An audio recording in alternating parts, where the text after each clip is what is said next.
계속되어지는 우리 전도자가 말하는 인생론 말씀입니다. 오늘은 특별히 평준화, 우리 인생 가운데 평준화의 이 지혜, 특별히 전도자가 말하는 이 평준화의 지혜와 인생에 대하여 말씀을 잠시 증거하도록 하겠습니다. 여러분, 평준화라고 하는 이 단어를 많이 들어보셨고 또 이 단어가 주는 의미도 이미 잘 아실 것입니다. 사전에 보니까 이 평준화에 대해서 이렇게 정의를 내렸습니다. 평균에 맞추는 모든 행위들, 평균에 맞추는 모든 행위를 평준화라고 한다, 이렇게 말씀했어요. 그래서 이 과정에서 만약 평균의 그 수치가 감소가 되면은 하향 평준화 이렇게 말을 하고, 또 이 평균의 가치가 상승하게 되면은 상향 평준화라고 이렇게 말을 한다고 합니다. 요점을 말씀드린다면은 이 간극의 이 차이죠. 이 간극의 편차를 어떻게 하면은 평준화라고 하는 이 중심으로 오게 할 것인가인 것입니다. 많은 경우 양극단이잖아요. 양극단의 대립 그런 구조 속에서 어떻게 갈등을 최대한으로 좀 줄여서 서로가 가장 가까이 만날 수 있는 그 그라운드, 그 포인트 오브 컨택, 그 부분을 어떻게 만나게 할 수 있을까? 이것을 우리는 평준화, 찾아가는 모든 과정이죠. 그래서 결국은 이렇게 말하는 것이 이 평준화의 법칙이라고 말을 합니다. 보니까 그래, 가만 봤더니 너나 나나 별 다를 게 없네, 그런 것이죠. 그래서 사람들은 또 이렇게 보니까 세대별로, 나이별로 이 평준화 법칙으로 나온 내용들이 있더라고요.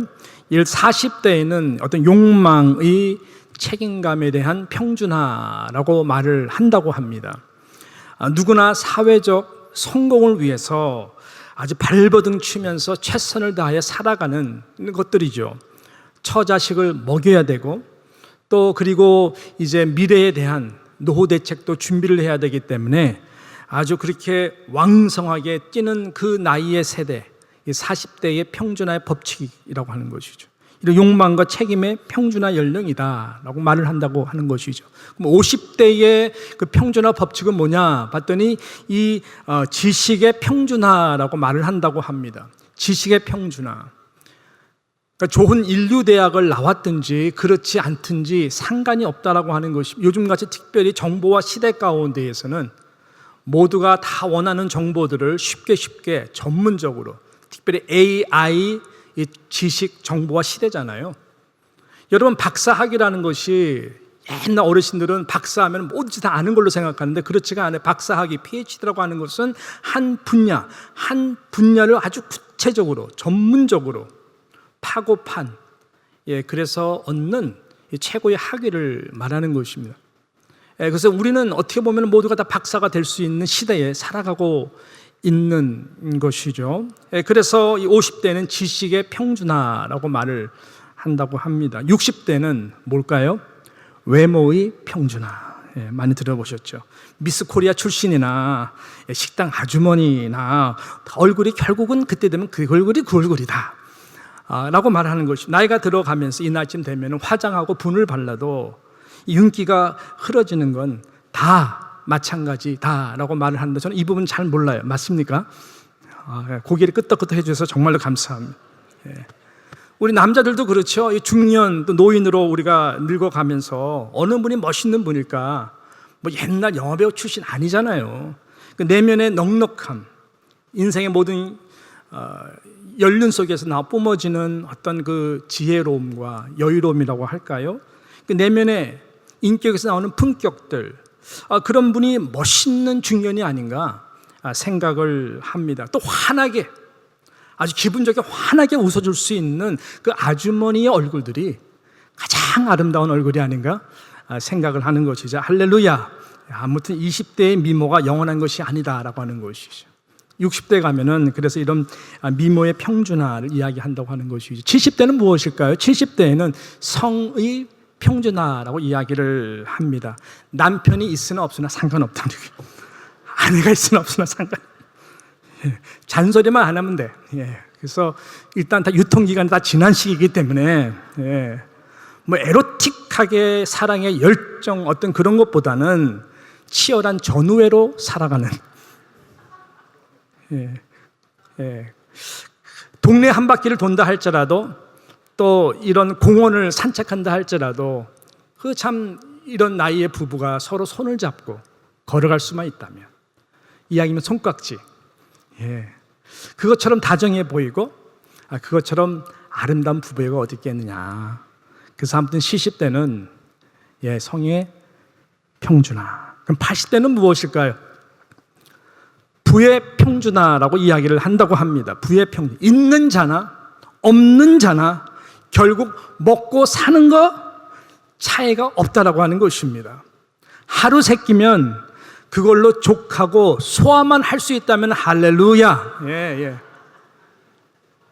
제가 헐스트 캐슬이라고 하는 미국의 최고의 부를 누렸던 솔로몬과 같은 분이 그 지은 별장이 있어요. 그 캘리포니아 그 해안가로 LA에서 샌프란시스코 가면은 거기 헐스트 캐슬, 헬리콥터를 보내가지고 뭐 헐리우드 연예인들을 불러서 호화 파티를 하고, 와, 거기 가면은 야, 정말 솔로몬의 이 영광이 이런 것이구나를 느낄 정도로. 그런데요, 결국 그분이 주무셨던 자리는 그냥 요만한 침대.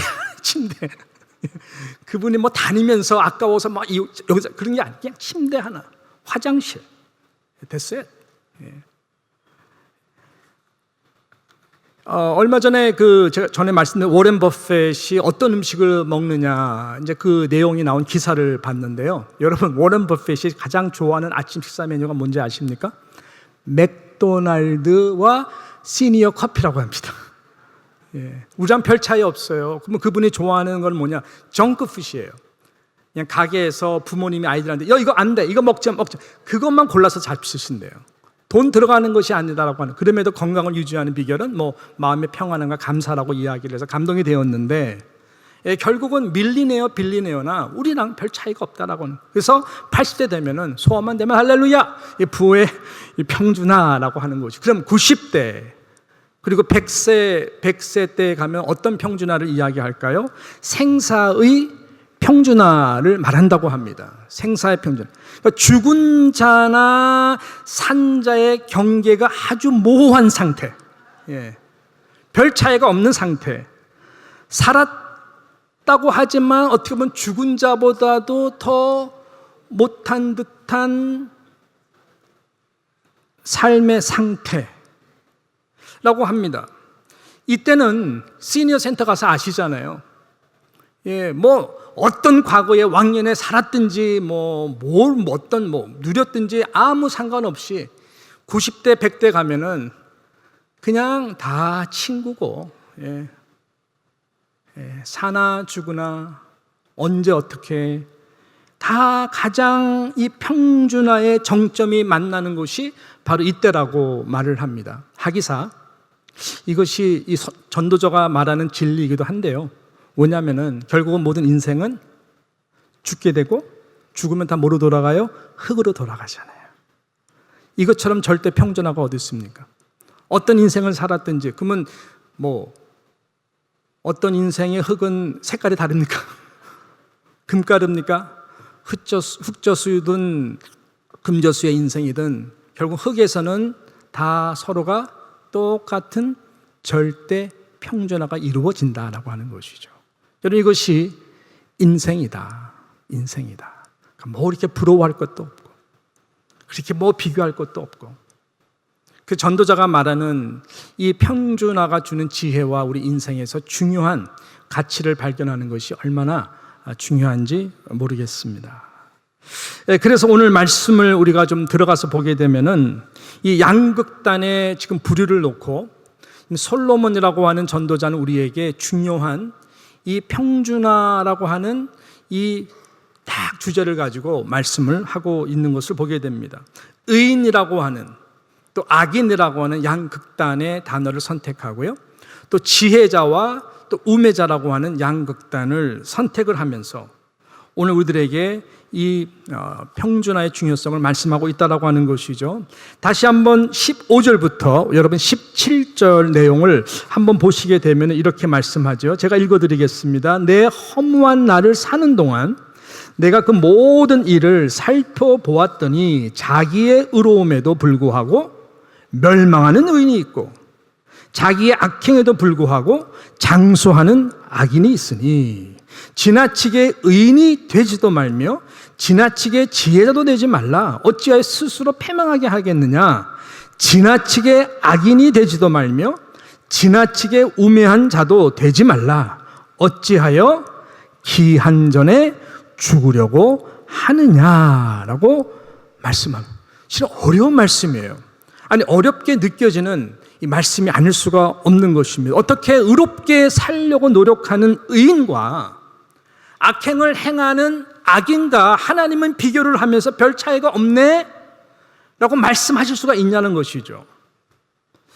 그래서 우리는 참 이것을 말씀 언뜻 보게 되면 도대체 이 말씀이 어떤 이 말씀인가를 참 알아내기가 쉽지가 않습니다. 그러나 이 15절 말씀을 가만히 보게 되면 이 의롭다고 하는 의로움의 그 출처를 우리가 보게 되면 조금 이해가 되는 것 같습니다. 왜냐하면 15절에 보니까는 자기의 의로움이라고 표현을 했어요.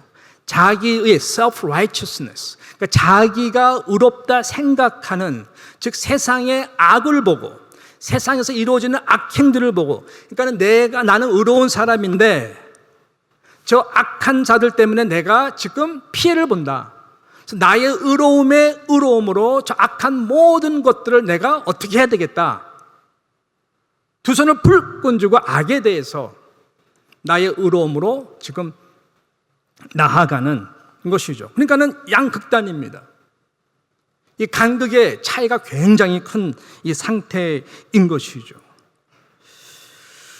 그런데 하나님의 입장에서는 아닌데, 나는 그렇게 생각하지 않는데 이렇게 말씀하는, 이게 당황스러운 거예요.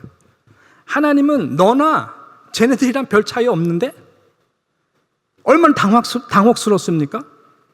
아니, 그 정도가 아니에요. 왜냐하면 15절에 다시 한번 말씀을 보게 되면 하나님은 오히려 악인치고 축복하는 것 같이 들려집니다.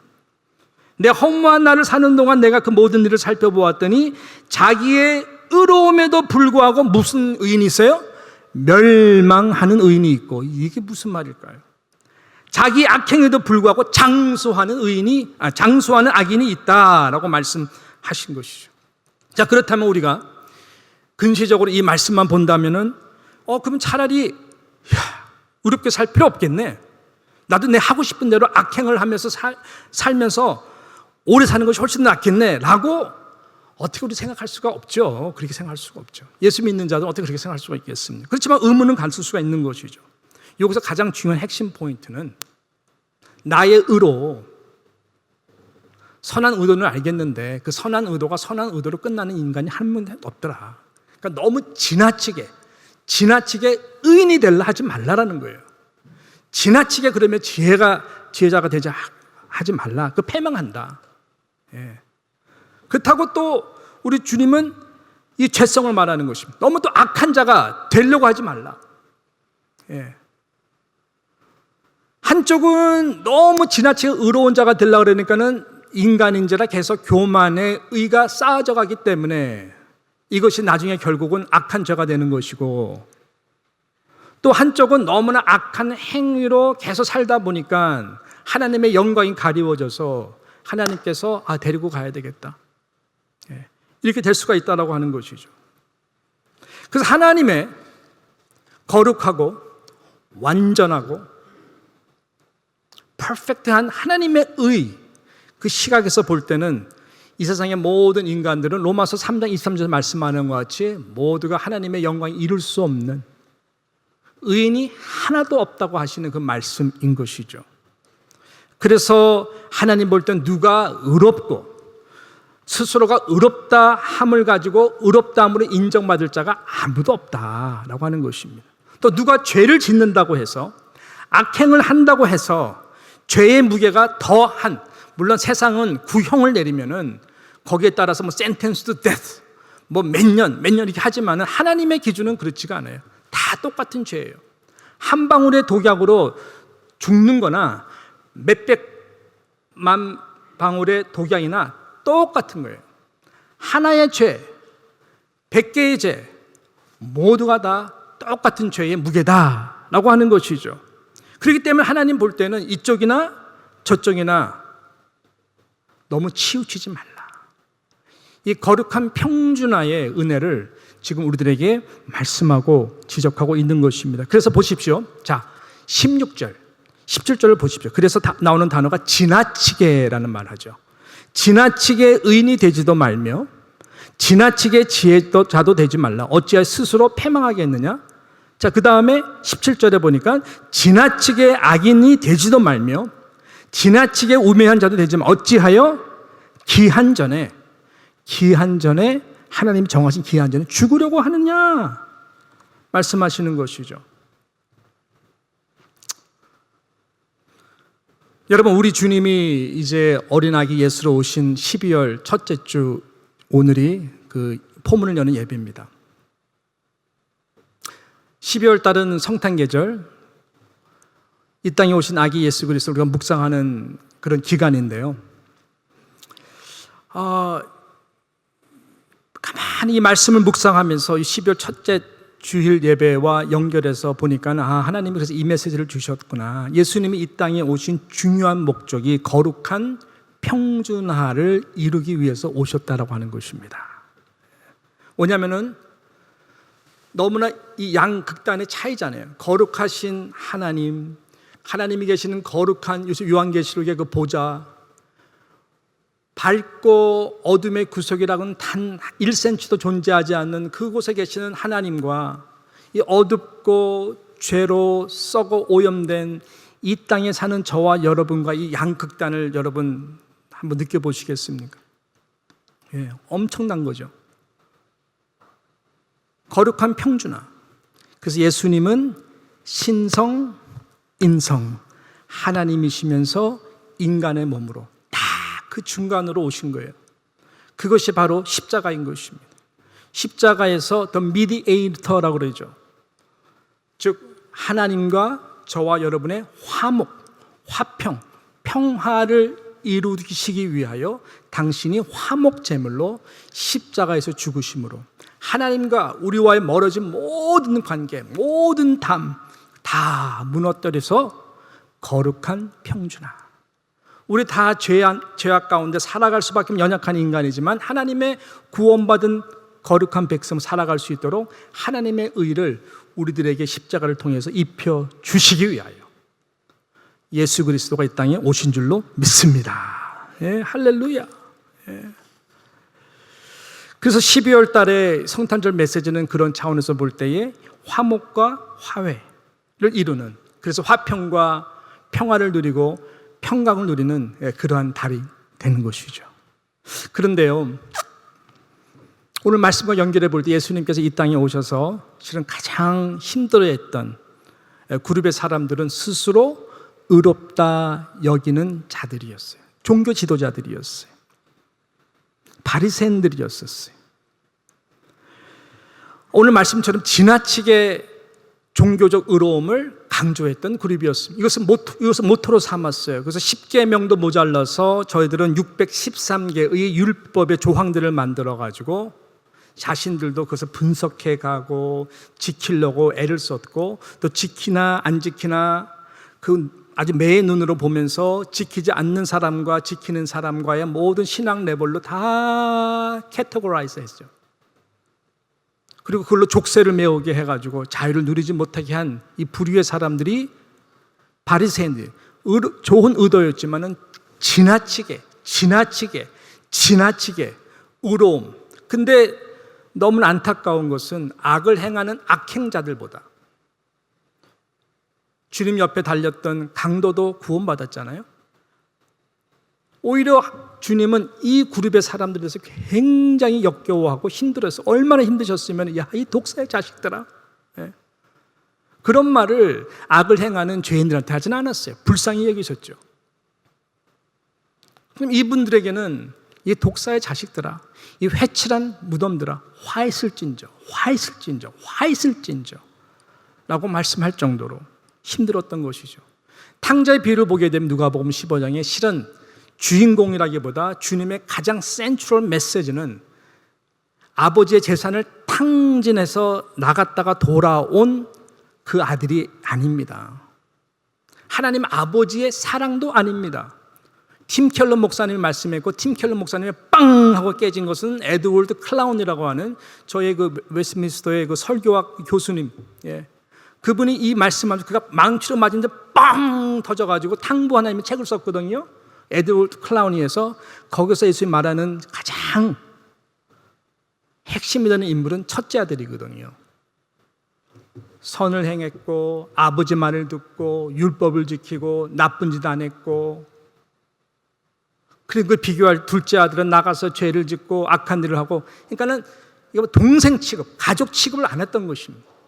거기에 나는 거룩하다, 의롭다. 그래서 아버지한테 불만이 있었거든요. 어떻게 나를 위해서는 피스트를 하지 않으면서 어떻게 저렇게 죄 짓고 돌아온 아들한테는 아버지 그렇게 해줄 수가 있습니까? 라고 컴플레인한 것이 바로 바리새인들의 모습이었거든요. 이 종교인들 스스로 의롭다 생각하는, 비교하면서 거기에 핵심이 있는 것처럼 예수님도 동일한 마음이에요. 동일한 마음을 안타까워하셨어요. 그래서 여러분 아시다시피 그 대낮에 간음을 하다가 걸린 한 여인을 이 바리새인들, 이 서기관 리더들이 데리고 오잖아요. 대낮에 예수님 앞에 데리고 옵니다. 데리고 머리끄댕이 끌고 와가지고 너 죽기 전에 일로 와봐 해가지고 그 예수님 앞에 딱 있는 거죠. 보란 말이에요. 이 여자 분명히 간음했다. 대낮에 바로 걸렸다. 뭐 변명의 여지가 없어요. 바로 걸린 거예요. 그래가지고 돌들을 다 들이면서 씩씩거리면서 율법의 모세 율법으로는 이렇게 간음하면 우리가 돌로 쳐 죽여도 된다라고 말을 했습니다. 우리가 할 건데, 근데 당신은 사랑하라고 그러고 용서하라고 말씀합니다. What would you do? 당신은 어떻게 하겠습니까? 아주 예수님을 곤란에 처 있도록 만든 것이죠. 트랩이죠, 트랩. 그러니까 지금 보세요. 아주 극단의 의로움을 가지고 돌을 든 사람들과 극단의 악행, 어덜취를 하다가 현장에서 걸린 이 여인과 지금 막닥뜨리는데 중간에 예수님이 딱 계시는 거예요. 누구 편을 들었을까요? 누구 편을 들었을까요?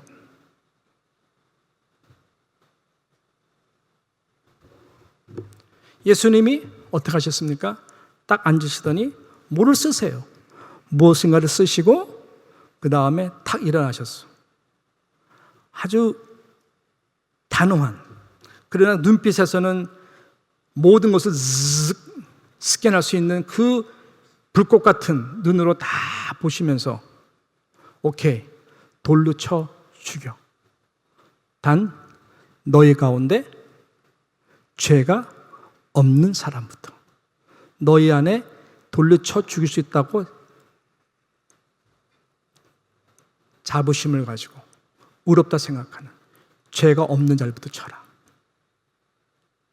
쳤나요? 서로 눈치 보고 수근수근거리더니 한 명씩 두 명씩 다 사라져버렸어요. 벌벌벌 떨고 있는 그 여인에게 예수님이 다가갑니다. 그러면서 뭐라 그래요? 나도 너를 정죄하지 아니하노니. 평안히 가라. 단 한 가지, sin no more. 더 이상 죄는 짓지 않았으면 좋겠다. 이렇게 말씀하신 것이죠. 왜 이 바리새인들이 돌을 버리고 도망갔을까요? 드러난 거죠. 그러니까 드러나지 않은 것뿐이지 우리 모두는 다 악한 자들이에요. 의롭다 할 자가 아무도 없어요. 설교하는 저부터 비롯해서 우리 모두가 다 그래요. 여러분이 존경하는 여러분의 부모님들도 다 마찬가지예요. 드러나지 않은 것뿐이지. 예수님께서 뭘 적었는지 잘 모르시겠지만 예수님 불 같은 눈으로는 예수님의 그 기준이죠. 도덕적 기준. 간음하는 자, 마음으로 간음하는 자 똑같은 어덜취하거든요. 미워하는 자도 똑같이 살인하는 자로 기준했거든요. 이분들은 드러나지 않지만 속으로 간음을 한두 번 했겠냐고요. 그러니까는 다 거기서 거룩한 평준화가 이루어진 것이었습니다. 돌칠 자격이 없네. 예수님이 딱 중간에서. 그렇다고 이 여자 아주 치우친 악을 행한 자잖아요. 치우친 악을 행한 자란 말이죠. 예수님께서 sin no more, 무슨 말이에요? 야, 해서 네가 죄를 짓게 되면은 오늘 이 말씀처럼 기한 전에 죽으려 하느냐? 너 조금 전에 죽을 뻔했잖아. 조금 전에 죽을 뻔했잖아. 내가 있었기에 다행이지. 내가 없었으면 돌에 맞아서 이미 죽은 거야. 왜 기한 전에 죽으려고 하느냐? 악을 행하지 말라. Sin no more. 연약함 너무너무 내가 안다. 그렇지만 Sin no more. 은혜 받고 용서함 받았으니 남은 여생 할 수만 있다면 너의 의를 세우지 말고 용서함에 대한 감사함으로 좀 오래 살면서 너와 비슷한 처지에 있는 많은 자들을 구원받도록 쓰임받았으면 좋겠다.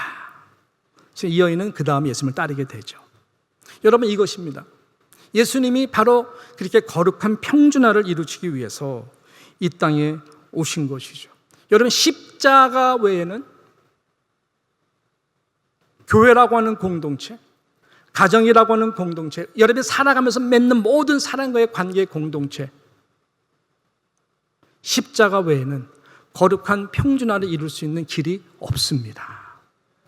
다 똑같아요. 자, 그래서 오늘 말씀이 우리에게 결론을 이제 내려주는데, 결론을 보면 이래서 이런 것이구나라는 걸 알 수 있는데, 20절부터 우리 21절, 22절 한 목소리로 우리 한번 같이 함께 다시 한번 읽었으면 좋겠습니다. 20절부터 읽어볼까요? 시작.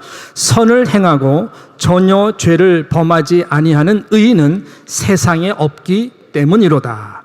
또한 사람들이 하는 모든 말에 내 마음을 두지 말라. 그리하면 내 종이 너를 저주하는 것을 듣지 아니하리라. 22절. 너도 가끔 사람을 저주하였다는 것을 내 마음도 알고 있는.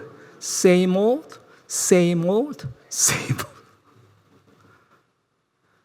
old. 네 종이 너한테 이놈의 자식 난 일러라. 노예 주제.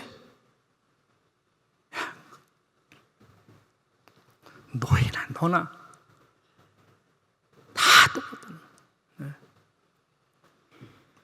전혀 죄를 범하지 않는 의인이 세상에 아무도 없다라는 것입니다.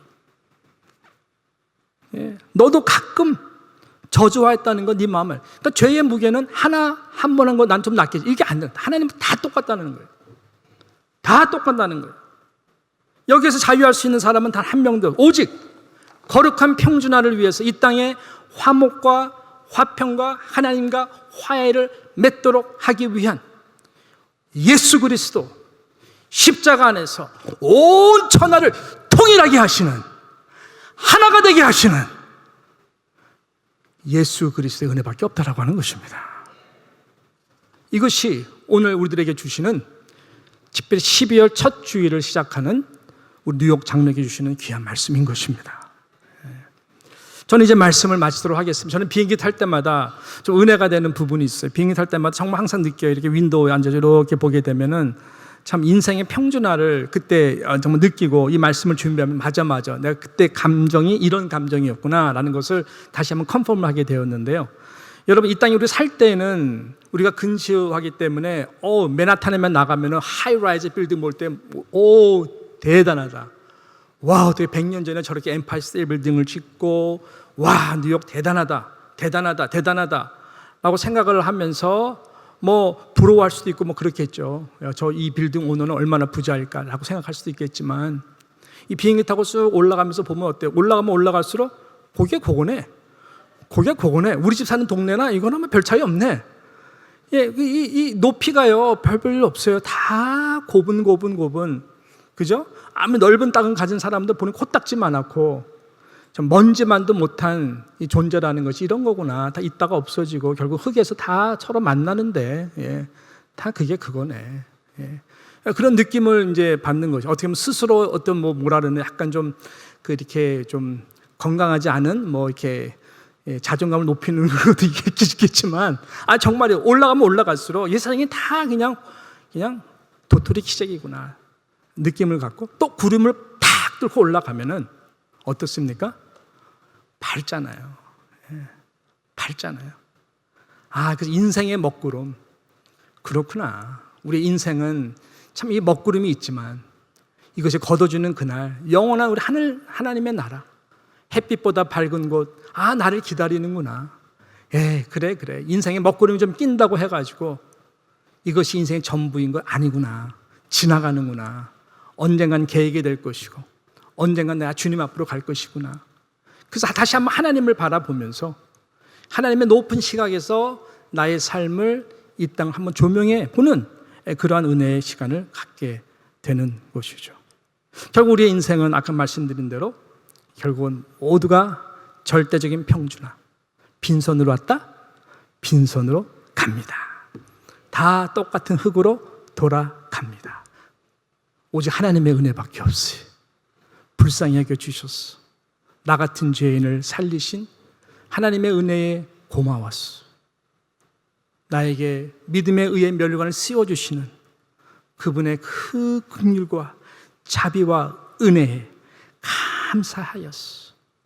남과 비교하는 것도 아니고 누가 뭐라 그런다고 위축될 것도 아니고 또 내가 조금 더 헌신한다고 해서 뭐 헌신 안 해서 이런 것도 아니고 함께 우리 연약함을 담당하면서 12월 달 예수님이 오신 서로 화해하고 화목하고 하나가 되어서 하늘에는 큰 하나님의 영광이 울려 퍼지고 이 땅에는 은혜를 입은 모든 자들에게 평화가 임하는 그런 12월 달이 되기를 주님의 이름으로 축복하는 것입니다. 이런 은혜와 축복이 함께하기를 축원합니다.